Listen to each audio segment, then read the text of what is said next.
Bienvenue à la balnéothérapie équine du Haras de Malray. Marcheur automatique suspendu de 6 places, revêtement tout bain et clément Prosol.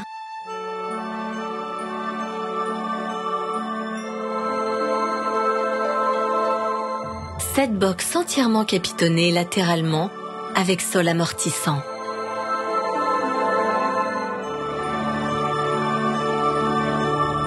Contrôle vidéo de toutes les infrastructures de la balnéothérapie. 2 solariums pour rayonner, sécher et décontracter.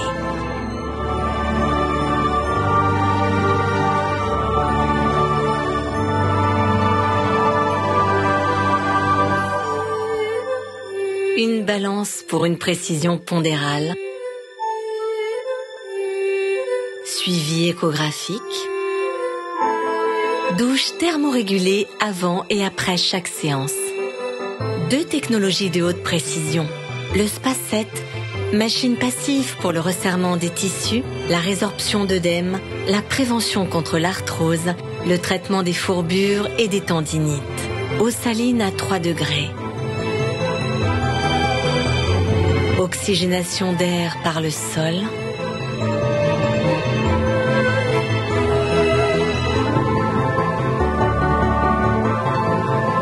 L'Aquatrainer Hydrozone, machine active. Compromis positif entre une piscine, un marcheur aquatique et un couloir de nage. Possibilité d'immersion totale. Amortissement d'impact ou portance jusqu'à 100%. Travail en symétrie, entretien, musculation, cardio, préparation et récupération active.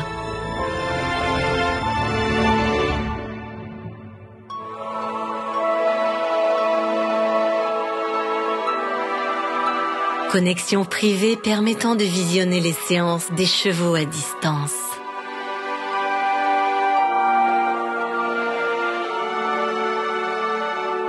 L'ozonaire, garantissant l'absence de bactéries dans l'Aquatrainer, seule machine au monde à être ozonée.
Warm-up, 4e et dernière émission pour l'émission de la Web TV du concours hippique international de Genève. Bonjour à tous et bienvenue. On a beaucoup de monde sur ce plateau pour cette dernière émission. D'abord la jeune cavalière valaisanne établie depuis quelques temps à Fribourg, Aurélia Lozère. Bonjour Aurélia.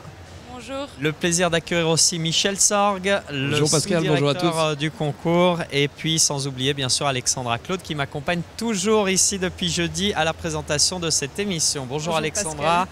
Alors, gros programme pour cette dernière émission, hein. On va passer en revue tout ce qui s'est passé d'important depuis hier ici à Palexpo. On va aussi prendre des nouvelles de Nino Desbuissonnets, le crack de Steve Garda.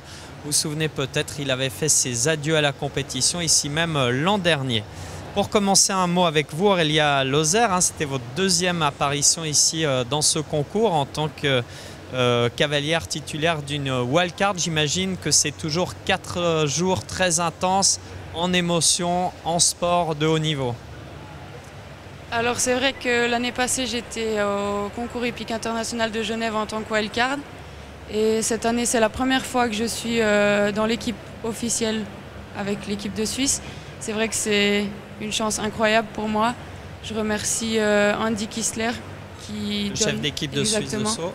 qui donne une chance aux jeunes de participer à ce concours. C'est vraiment une chance. Un premier bilan sur vos résultats ici depuis jeudi. Satisfaite, contente? Comment ça s'est passé? Alors c'est vrai que je suis ici avec 2 chevaux. Kelmec avec qui je suis très en forme depuis le début de la saison. Et un nouveau cheval que je monte depuis juin seulement. Donc c'est vrai qu'il n'a pas beaucoup d'expérience. Et ça a très bien débuté. Le premier jour, les 2 chevaux étaient classés dans la mètre 40, dans la mètre 45. J'étais vraiment très satisfaite. Je pense que de rentrer avec 2 classements déjà de Genève, pour moi, c'est déjà très bien. J'ai aussi participé au Cibar, où j'étais aussi classée, donc j'étais très contente. Et ensuite, les épreuves sont difficiles. J'ai participé à l'épreuve de combinaison, qui est vraiment très, très difficile. Mais j'ai eu 2 petites fautes et je crois que je peux être satisfaite de ça. Très belle édition 2017 pour vous, en tout cas, bravo déjà. Hein. Michel Sorg, vous en tant qu'organisateur, vous avez toujours voulu, et ça remonte déjà à quelques temps, hein, toujours voulu ouvrir les portes de votre concours prestigieux aux meilleurs cavaliers d'élite de Suisse romande. Oui, c'est vrai, il y a ce système des wildcards, c'est un circuit désormais qui est composé de 14 étapes. Aurélia était très bien placée dans ce circuit, donc elle aurait eu droit à une wildcard, mais voilà, le petit plus, c'est que cette année, elle était dans la sélection du Medium Tour d'Andy Kistler et du comité. Et c'est vrai que c'est important de laisser la place aux jeunes cavaliers parce que sinon, comment voulez-vous que de 1, ils prennent de l'expérience et de 2, ils gravissent les échelons de la hiérarchie mondiale pour leur ouvrir les portes des autres concours. Donc, on a à cœur d'ouvrir les portes aux jeunes concurrents, ceux de la Young Riders Academy qui est parrainée par Rolex, qui sont là. Il y a 2 Michael Duffy, il y a Karen Paul, il y a Bertram Allen qui en a fait partie également. Donc on essaie vraiment chaque année d'inviter des jeunes, même si c'est pas facile, hein, parce que les règlements sont ce qu'ils sont. On donne la priorité aux cavaliers mieux classés dans le ranking mondial. Bien évidemment, il faut qu'il y en ait, mais il faut aussi qu'il y ait la jeune génération et les cavaliers méritants, ceux qu'on voit beaucoup moins. J'ai en tête par exemple Benoît Cernin qui va participer au Grand Prix Rolex, qui a fait un concours extraordinaire et qui pour la première fois va disputer une épreuve de ce niveau ici, un cavalier français. C'est ça aussi le sport. Et puis Michel Sorg fait réjouissant hein, dans la liste des titulaires de wildcard. Beaucoup de jeunes hein, cette année, des jeunes très très prometteurs. On est confiant, on se dit que la relève existe vraiment pour notre équipe suisse. C'est vrai. Bon, déjà, quand vous pensez que Martin Fuchs n'a que 25 ans et on avait le défi de la relève et il courait avec l'élite alors qu'il y a encore quelques années, il aurait pu courir dans l'équipe des jeunes cavaliers. Déjà rien que ça, c'est réjouissant pour l'avenir. Et vous avez raison, dans les wildcards de Suisse romande, on a des jeunes concurrents. On pense à Audrey Geiser, à Yannick Joran. Plus ce sont des gens qui, à côté de l'équitation, soit ont un emploi, soit font des études.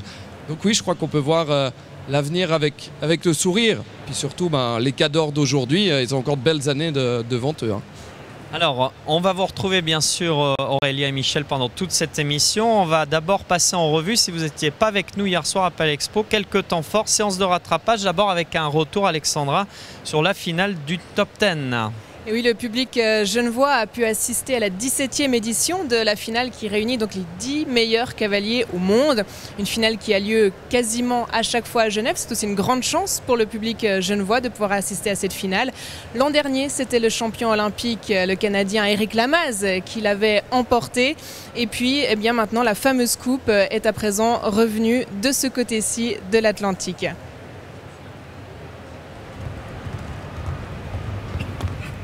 Le trophée de la finale du Top 10 est désormais en main française. Pour la première fois de sa carrière, Kevin Stott a remporté cette épreuve qui fait partie de l'une des plus prestigieuses de la planète. Lors de la confrontation entre les 10 meilleurs cavaliers et chevaux du moment, il a tout simplement été le plus fort. Auteur d'un double sans faute, il a mis près de 2 secondes d'avance à ses poursuivants. Une victoire au léger goût de revanche. Cette finale à laquelle il avait déjà participé 7 fois lui avait valu plusieurs déconvenues par le passé. Mais hier soir, la victoire était bien pour lui. C'est une victoire qui me manquait, c'est quelque chose qui me tenait vraiment à cœur, spécialement ici à ce concours de Genève qui est complètement incroyable. On a une ambiance de dingue, je pense que c'est ce qui fait aussi le succès de cette épreuve.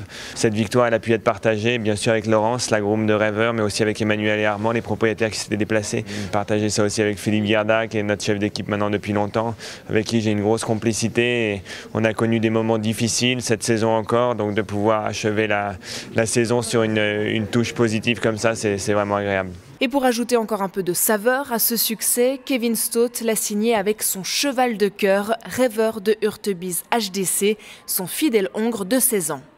Ils n'ont d'ailleurs été que 2 à signer le double sans faute dans cette épreuve en 2 manches. Parti avant le Français, l'homme du Grand Chelem, le Britannique Scott Brash, a réalisé un bon temps mais insuffisant. Il dira en sortant de piste ne pas nourrir de regrets tant sa bonne Ursula a fait son maximum. C'est le champion d'Europe en titre, le Suédois Peder Fredriksson, qui complète le podium. Belle performance pour celui qui fêtait sa première apparition à Genève et sa première participation à la finale du top 10. Ce rendez-vous, accueilli pour la 13e fois à Genève, a inévitablement fait des déçus, en particulier le Suisse Steve Gerda, qui n'est pas parvenu à briller devant son public. Le champion olympique a totalisé 12 points avec Anna. Il reviendra sur la piste de Palexpo cet après-midi pour le Grand Prix Rolex, en selle sur Bianca.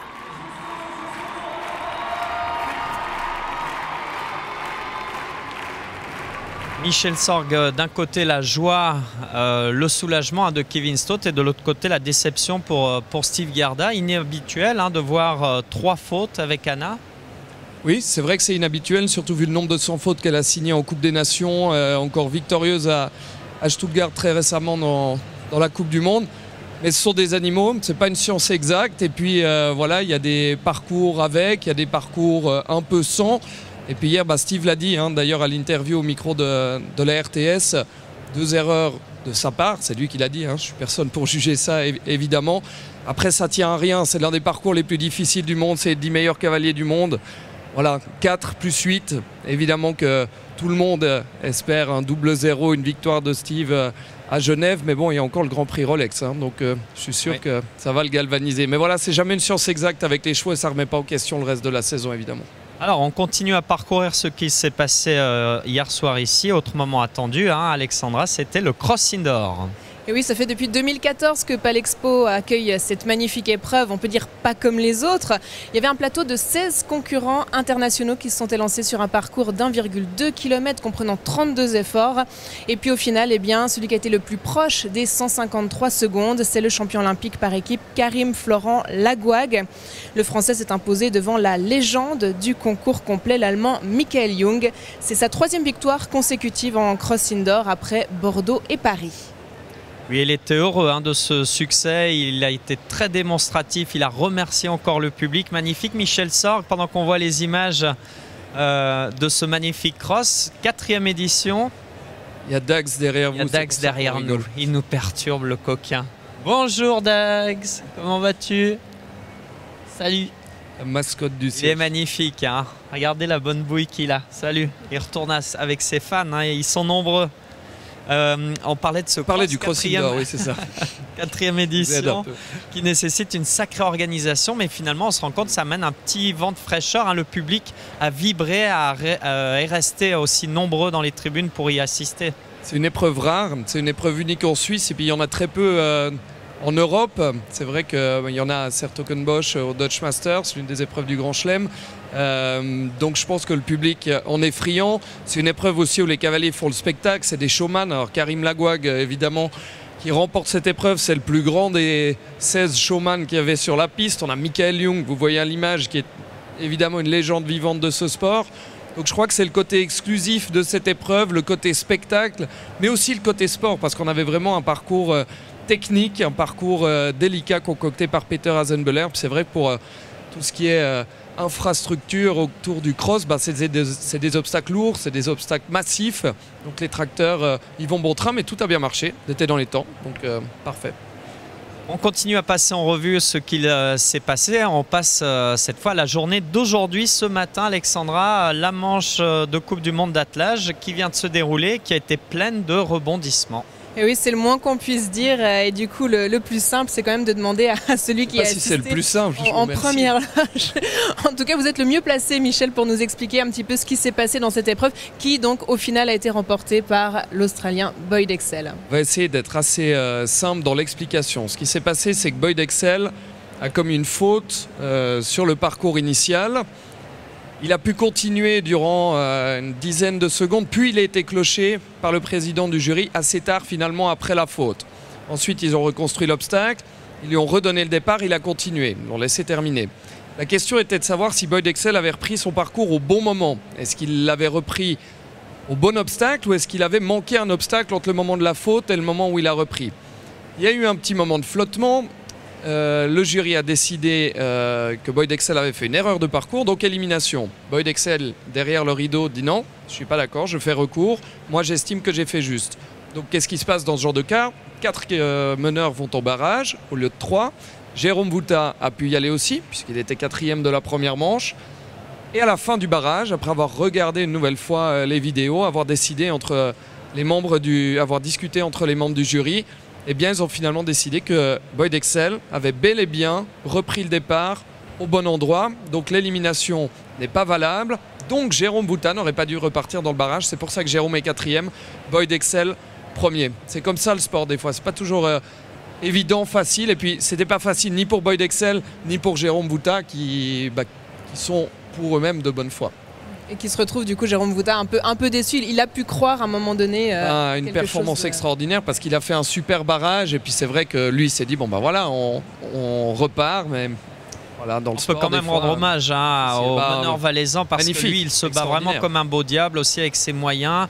Il a une activité professionnelle à côté. Il reste quand même l'un des tout rares représentants suisses à évoluer sur la scène internationale en attelage à 4. Aujourd'hui, c'est même le seul, puisque Werner Ulrich a arrêté. Daniel Würgler a arrêté déjà il y a quelques années. Il les juge ici.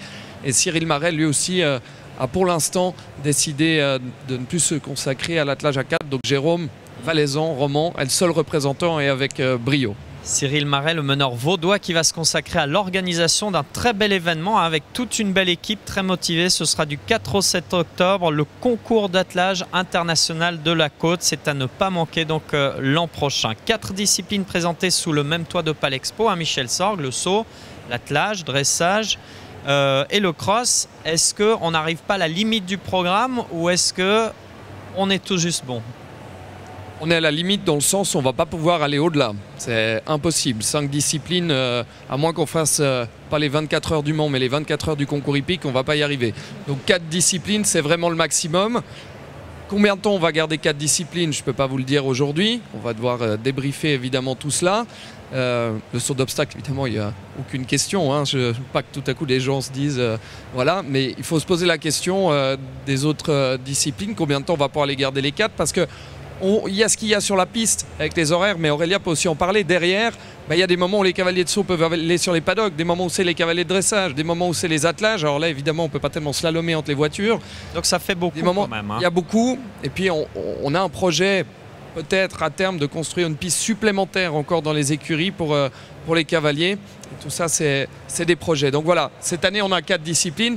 On verra. L'objectif est de faire un vrai festival équestre, mais on fera le bilan à la fin de ce CHI. Ce qui est sûr, Michel, c'est que ces 4 disciplines, ça plaît énormément au public. Est-ce que vous avez déjà une idée de l'affluence de cette 57e édition? Alors hier, on était très contents parce qu'on était sold out, tout était vendu. On a vu hier pour le cross et pour le top 10, c'était vraiment impressionnant, tout le monde dans les gradins. La journée était pratiquement pleine aussi.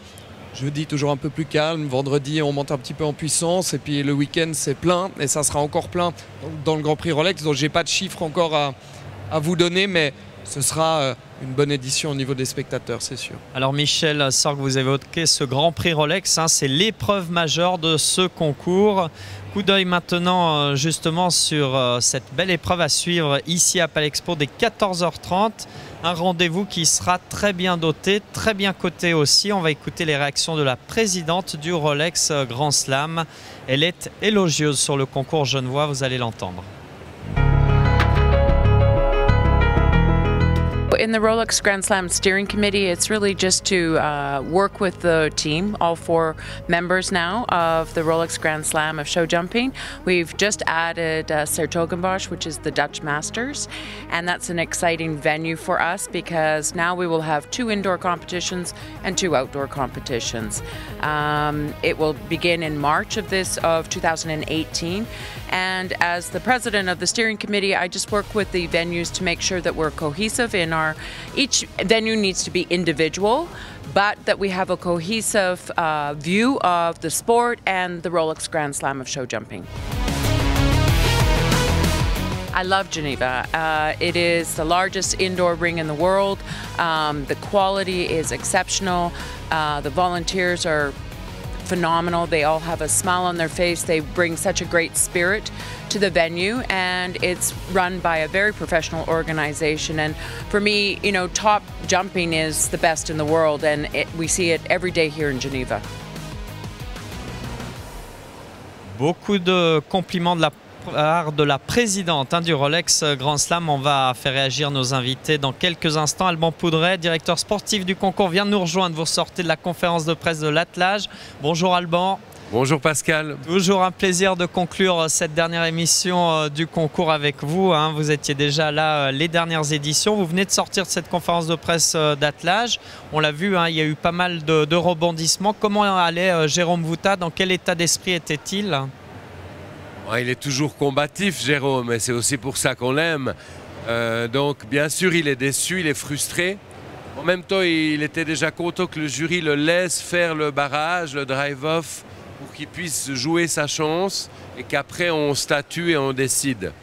Alors, il était déjà content de faire ce barrage, en plus de le faire brillamment et de faire la plus belle performance, si on accepte Boyd Excel, puisqu'il fallait choisir finalement entre les deux. Mais voilà, le jury a tranché en faveur de Boyd Excel. Il l'accepte, mais en même temps, il a quand même envie d'aller voir la vidéo pour voir quand la cloche a retenti, ce qu'on aurait dû faire, pas faire. Voilà, c'est vraiment un cas d'école. Il n'y en a jamais eu ce problème en 14 éditions d'attelage. Il fallait que ça se passe une fois. C'est dommage parce qu'en plus, ça touche quand même le chouchou du public et qui a fait un drive-off extraordinaire avec ses franches montagnes. Bon Alban, maintenant on va évoquer le Grand Prix Rolex à suivre et notamment un grand moment pour un tout jeune cavalier de 20 ans seulement, c'est le Neuchâtelois Brian Balziger qui va vivre un moment fort de sa jeune carrière d'ici quelques minutes. Un très grand moment pour lui, mais il en est capable, on sait qu'il a un talent fou, il a les pieds sur terre, c'est un gars bosseur, sérieux, modeste, donc je crois que c'est à sa hauteur, même si c'est les plus grandes hauteurs et les plus grandes largeurs qu'on puisse voir dans le monde, ça va être un Grand Prix inouï. Mais il est tellement monté régulièrement en puissance, il a été vraiment extraordinaire tout au long de la saison, il a un bon cheval. Et voilà, souvent la chance sourit à un moment donné. Là, il a été repêché de justesse. Il fallait que Roger Yves Boss se qualifie samedi pour que lui puisse monter dans le wagon. Ça s'est fait. Et souvent, c'est là que de belles histoires continuent, s'écrivent. À suivre d'ici quelques minutes. Alors justement, Brian Balziger, on l'a rencontré, on lui a posé quelques questions. Il nous livre d'abord ses impressions sur le concours genevois. Pour moi, c'est beaucoup d'émotions. Déjà hier, quand je suis rentré en piste pour l'épreuve du Crédit Suisse Grand Prix, le public, c'était vraiment très chaleureux et je me sentais soutenu par beaucoup de monde derrière moi. Donc c'est une très grande joie maintenant d'être qualifié pour le Grand Prix de dimanche. J'ai la chance d'avoir 10 chevaux de concours chez Olivier de Coulonges qui tourne chaque week-end et puis 3 de ses chevaux sont ce week-end au CHI à Genève. Donc pour moi c'est une grande chance d'avoir quelqu'un comme ça qui me soutienne au plus haut niveau maintenant avec Clouseau, Poppy et Courage qui sont compétitifs ce week-end. Donc pour moi c'est une très grande chance et j'espère continuer comme ça pour la suite. Et je continue toujours à travailler dans l'entreprise familiale à Courcelles, donc là avec mon père et mon frère. Mon père qui est toujours mon entraîneur, qui vient avec moi chaque week-end. C'est une grande aide de l'avoir à mes côtés. Donc pour moi c'est vraiment tout un staff qui m'aide, que ce soit les propriétaires, sponsors, mon entraîneur, mon père et puis ma famille qui est derrière moi à 200%. Clouseau, je pense déjà, il m'a toujours impressionné. Ça fait maintenant 1 an et demi que je le monte et il n'y a pas eu un parcours pour moi en tout cas où je pensais qu'il avait de la difficulté. À chaque fois il me surprend, que ce soit à l'âge de 8 ans ou bien maintenant quand on a commencé les 1,50 m, le championnat d'Europe et maintenant ici à Genève, face aux meilleurs chevaux du monde, je pense qu'il a toutes les qualités et pour moi c'est vraiment un cheval de cœur maintenant et j'espère qu'il sera en pleine forme pour le Grand Prix de demain. Alors j'ai encore une année en jeune cavalier, donc pour moi ce serait de défendre le titre de champion d'Europe. C'est pas facile, mais je vais essayer d'y arriver. Et ce sera aussi ma première année avec l'élite, donc j'espère pouvoir participer à des CSIO avec l'équipe suisse. Pourquoi pas monter à côté de Martin ou Steve, ce serait vraiment incroyable pour moi et pour la suite faire les plus gros concours au monde comme Genève, Aix-la-Chapelle et les Jeux Olympiques. En tout cas, on se réjouit de voir Brian Balziger dans cette belle épreuve du Grand Prix Rolex à suivre dès 14h30. On en revient à Aurélia Lozer, jeune cavalière valaisanne de 22 ans. Aurélia, vous venez de Crans-Montana, vous avez fait vos débuts chez Laurent Fazel, au manège de Granges. Et puis depuis peu, vous êtes sur Fribourg pour vos études et donc vos chevaux sont aux écuries de Giambattista Luta à Lossy, dans le canton de Fribourg, on l'a dit. En quoi l'expérience ici dans ce concours épique a été enrichissante? Qu'est-ce que vous en retenez? Alors c'est vraiment une expérience très enrichissante. C'est sûr que le niveau est très élevé parce qu'on côtoie bien sûr les meilleurs cavaliers du monde. Mais on apprend à les regarder aussi, même travailler leurs chevaux tous les jours. Dès 7 h du matin, on est aux écuries, on regarde comment est-ce qu'ils montent leurs chevaux, comment est-ce qu'ils les préparent à une telle compétition. Et je pense qu'on prend exemple sur eux et on apprend tous les jours.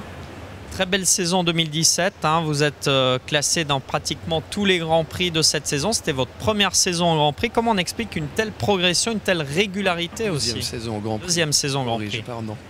Oui, alors c'est vrai que j'ai commencé les Grands Prix la saison passée et ça s'est fait vite, ça s'est fait très vite et honnêtement, je m'y attendais pas du tout. C'est vrai que le premier Grand Prix auquel j'ai participé, j'ai classé. Pour moi, c'était vraiment incroyable. Et je pense que je peux vraiment remercier Giambattista Luta qui, grâce à lui, j'ai vraiment de très bons chevaux à monter. Il me fait confiance et grâce à lui en compétition, j'ai également ma jument avec, mais la plupart des chevaux que je monte appartiennent à Giambattista Luta. Et grâce à lui, je pense que j'ai atteint ce niveau grâce à lui. Et c'est vrai, Aurélia, que les cavaliers parlent souvent de leur entourage, l'importance de leur entourage. Alors on sait que vous êtes en couple avec le Jurassien Alain Youffer, qui brille lui déjà sur la scène nationale et internationale. Est-ce que de l'avoir à vos côtés, ça vous apporte aussi beaucoup? Est-ce qu'il a contribué aussi à votre progression? Alors bien sûr. On s'entend vraiment très très bien. On est une équipe chez Giambattista Luta avec Séverin Hilrault aussi, qui est français. Et on est vraiment une très très bonne équipe, on est vraiment très soudés. Et c'est vrai que depuis que je suis en couple avec Alain Youffer, je pense que ça m'a encore boosté. Et la preuve, c'est que vous êtes reconduite dans le cadre élite, dans la catégorie espoir pour 2018. Ça vous motive aussi beaucoup? Oui, ça me motive beaucoup. C'est vrai que j'étais déjà depuis 2017 dans la catégorie espoir de l'élite et d'être à nouveau pour 2018, c'est un boost. Aurélia Lozer, on sait qu'une saison ça coûte. Vous avez évoqué l'aide des écuries Luta. Malgré tout, il faut couvrir le budget d'une saison. Qui vous aide là? Est-ce que ce sont vos parents ou est-ce que vous avez des partenaires, des sponsors? Alors mes parents m'aident beaucoup. Ils me suivent en compétition. Ma maman est toujours avec moi dans les concours. Elle me suit partout. Et j'ai la chance d'avoir quelques partenaires comme Émile Frey qui m'offre une voiture. Et j'ai aussi des partenaires dans le matériel d'équitation comme Antares ainsi qu'Axus. Donc vous en sortez, vous arrivez à boucler votre budget ou ça reste difficile? Ça reste difficile de trouver des sponsors bien sûr, mais on essaye de faire au mieux. Alors justement, quand vous courez ici à Palexpo, vous côtoyez l'élite, on participe à des magnifiques épreuves. Est-ce que ça donne envie d'en faire son métier plus tard? Ou est-ce que vous allez garder l'équitation, le saut, comme une activité à haut niveau à côté d'un métier?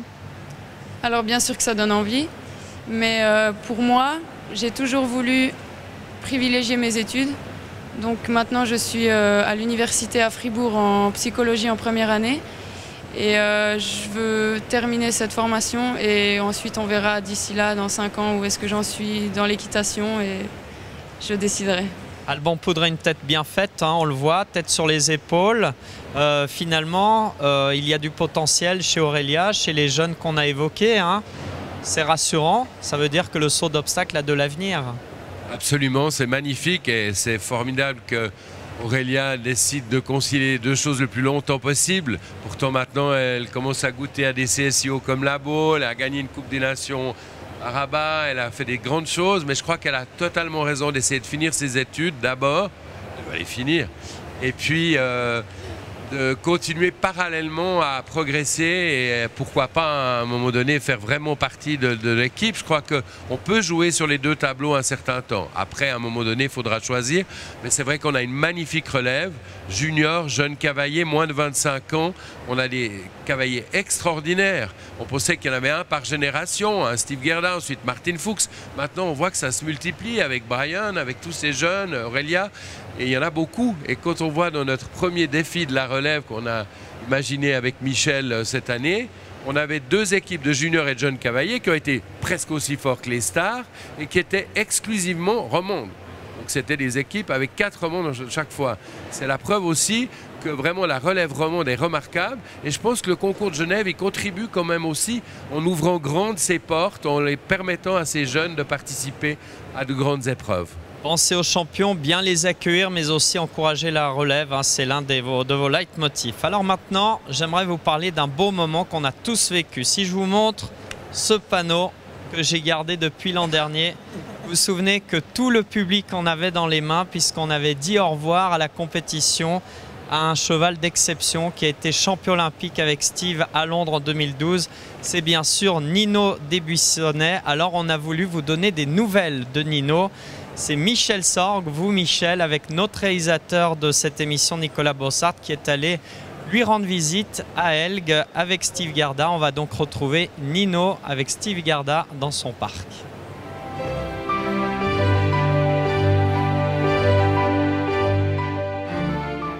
Bon Steve, on se retrouve vers 2 copains, mais un qu'on connaît évidemment très bien, c'est Nino, avec lequel tu as gagné les JO à Londres en 2012, qui a gagné le Grand Prix de Genève, le Grand Prix Rolex à 2 reprises.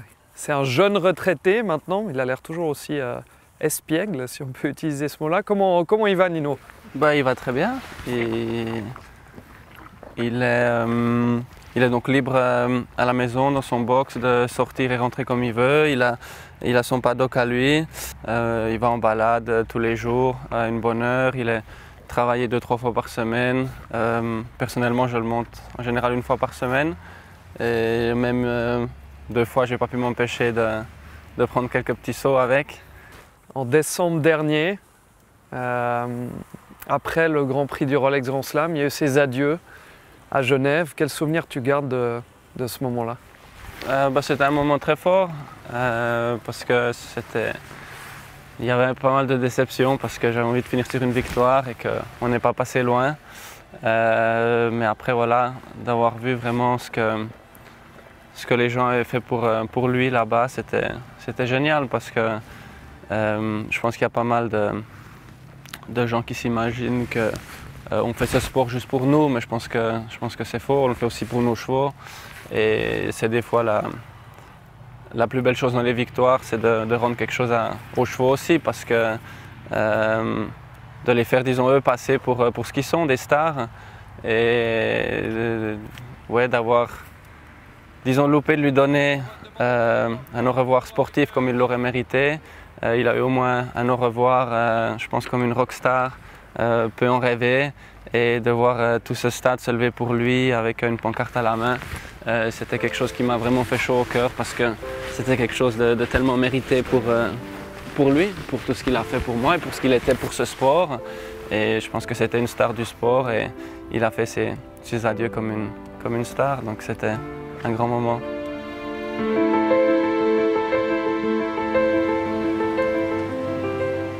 Des belles images qui font plaisir à voir et revoir. Michel Sorg, c'est vous qui avez tourné ce sujet pour aller rendre visite justement à Steve Gerda. Vous avez passé un moment fort, hein, je pense, de revoir ce crack. C'était extraordinaire. On était avec Nicolas Bossart, parti à l'aube pour aller à Elgue, déjà découvrir ce lieu sublime que vous pouvez découvrir dans cette vidéo, mais aussi dans le Cavalier Roman de ce mois-ci, où il y a tout un reportage d'une dizaine de pages, hein, si je ne me trompe pas, pour en savoir plus sur le domaine. Et Steve a consacré son temps pour nous faire découvrir ces lieux. Et alors ce moment extraordinaire, je vais le dire, j'avais les larmes aux yeux en rentrant dans le parc, parce que se retrouver avec ce cheval qui est une légende, et puis là le retrouver comme ça, rien que d'en parler, ça fait bizarre. Après tout ce qu'on avait vécu au mois de décembre l'année passée, avec cette cérémonie tellement forte, et puis voir Steve aussi tellement ému, franchement ça fait partie des des tout grands moments qu'on a pu vivre ici, et y retourner, c'était vraiment fabuleux. Où est-ce qu'on peut revoir ce reportage, Michel? Sur notre site internet, chi-genève.ch, sur notre page Facebook, sur YouTube, sur le site du Cavalier Roman, partout. Il y a plein de sites qui l'ont repris. C'était vraiment génial de voir en fait l'intérêt qu'a suscité cette visite chez Steve. Et puis, je vais le dire, il n'aime pas trop, mais un immense bravo à Nicolas Bossard parce qu'il a fait un travail fabuleux. Ça a été au-delà de ce qu'on avait espéré.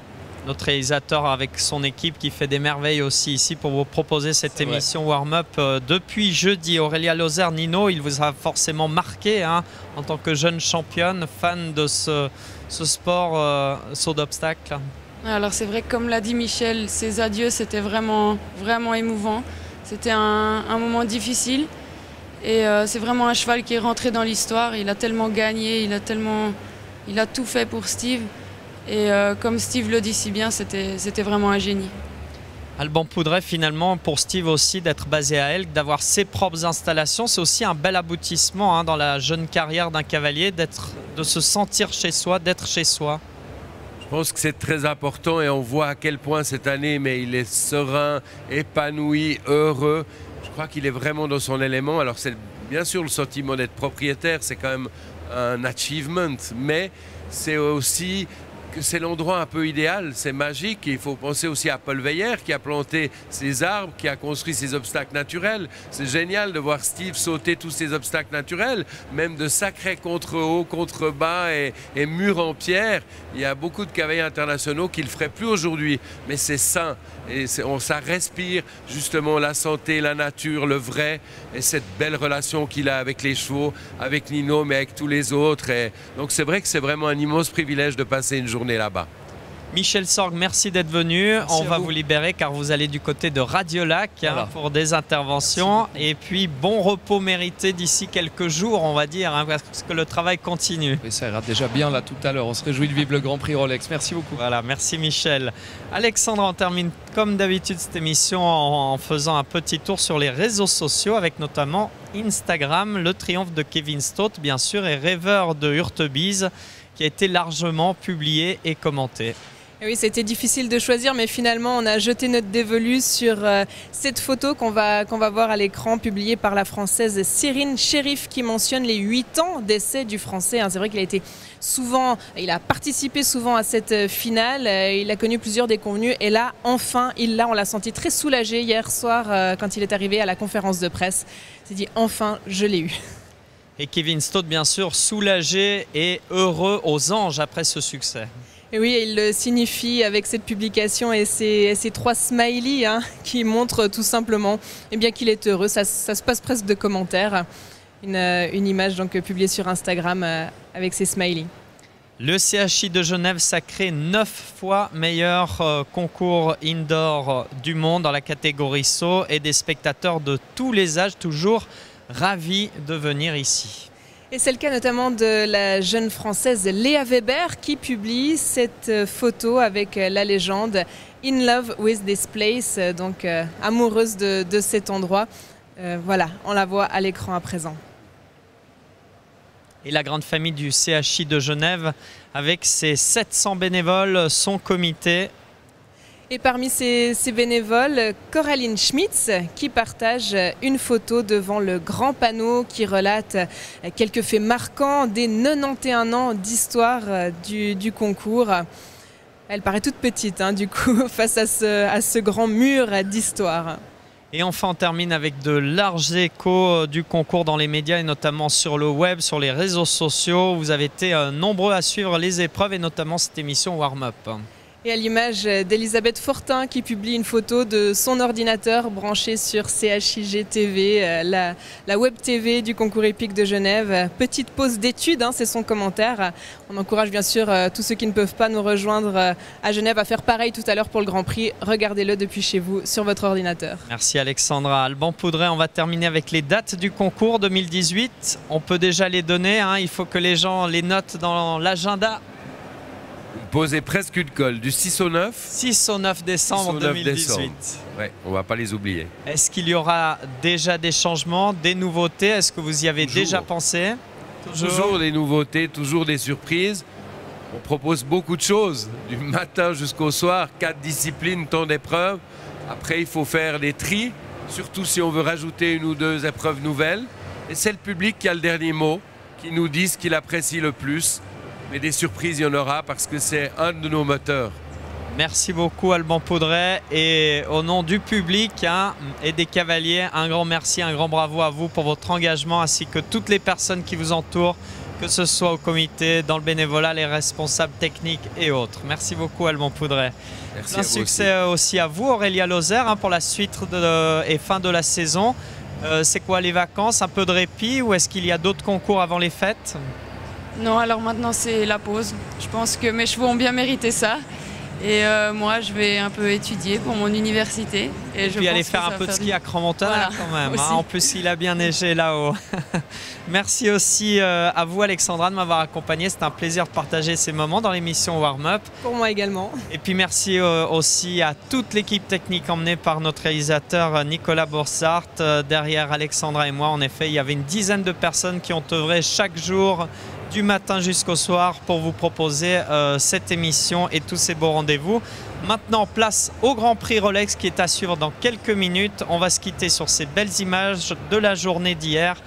Vive la 58e édition du CHI de Genève du 6 au 9 décembre 2018.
Bienvenue à la balnéothérapie équine du Haras de Malray. Marcheur automatique suspendu de 6 places, revêtement tout bain et clément Prosol.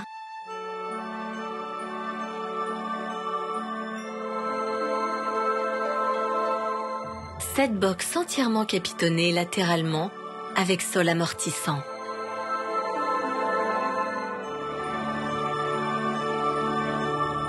Contrôle vidéo de toutes les infrastructures de la balnéothérapie.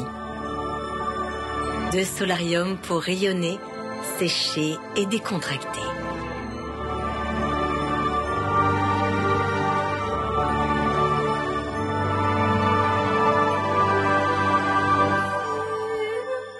Une balance pour une précision pondérale. Suivi échographique. Douche thermorégulée avant et après chaque séance.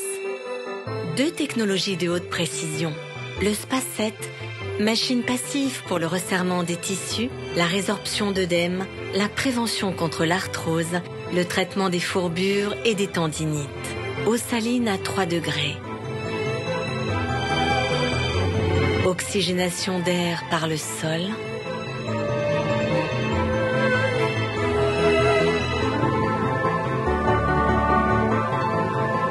L'Aquatrainer Hydrozone, machine active. Compromis positif entre une piscine, un marcheur aquatique et un couloir de nage. Possibilité d'immersion totale, amortissement d'impact ou portance jusqu'à 100%. Travail en symétrie, entretien, musculation, cardio, préparation et récupération active.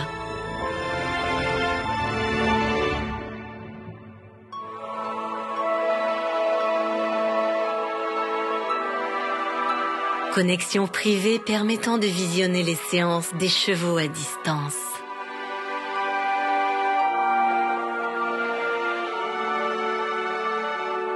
L'ozonaire, garantissant l'absence de bactéries dans l'Aquatrainer, seule machine au monde à être ozonée.